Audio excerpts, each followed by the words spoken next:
বেশ রেস্টুরেন্টটা তো খুব জোর খিদে পেয়ে গেছে আর মারাত্মক মারাত্মক লেভেলের গরম এখানে। মানে রাস্তায় বলতে গেলে আমাদের ওখানে যে 50 ডিগ্রি টেম্পারেচার হয় এখানেও ঠিক সেরকম 50 ডিগ্রি টেম্পারেচার চলছে। পুরো হাই রোডে মানে সেই লু চলে যেরকম সেরকম লু চলছে এই এপ্রিল মাসে। এখনও মে জুন মাস পুরো বাকি। তো রয়েছি পুরোপুরি পাটনা শহরের একদম মিডিল পজিশানে, একদম পাটনা শহরের মিডিল পজিশানে। তো আমার পেছনে রেস্টুরেন্ট দেখা যাচ্ছে। তো খাওয়া দাওয়া করে নিই, খাওয়া দাওয়া করে এখান থেকে রওনা দেবো সিধা রক্সলের দিকে। রাইস, ভেজ সবজি ছিল, ডাল আর ডিমের অমলেট। খাওয়া দাওয়া কমপ্লিট, ভুড়িভোজ কমপ্লিট, দারুণ খেলাম। এই হচ্ছে রেস্টুরেন্ট, দেখাই, স্বাদ লাভ পাটনা। তো ভালো, খুব ভালো ছিল খাবারটা, দারুণ আনন্দ করে খেলাম। ডিমের অমলেটটা খুব সুন্দর দিয়েছিল। তো বেশি মাছ মাংস কিছু খেলাম না, জাস্ট হালকা ফুলকা ডিম ভাতটা খেয়ে নিলাম। এবার সোজা আমাদের যে মানে নেক্সট ডেস্টিনেশন হচ্ছে রক্সল। আজকে রক্সল বর্ডারে থেকে যাব। প্ল্যানিং ছিল বীরগঞ্জে থাকার, বীরগঞ্জে বানসার বানিয়ে নেওয়ার, কিন্তু সেটার হয়ে উঠলো না।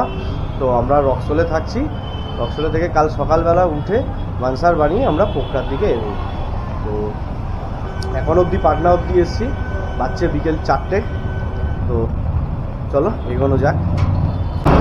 পাটনা গঙ্গা নদীর ব্রিজ,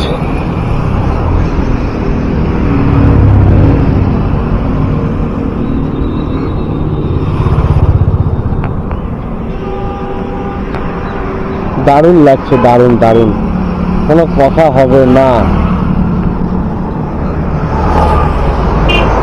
সবাই ভিডিও করছে, ছবি তুলছে। এখান থেকে পুরো শহরটা দেখা যায়।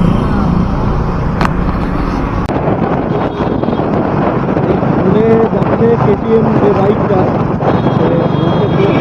নিয়ে যাচ্ছে, কারণ এই রাস্তাটা চিনি না, জানালো, কথা বললো, ভালো লাগলো, ধন্যবাদ। বললো দাদা আপনি চলুন, আমি ব্রিজের সামনে দারুণ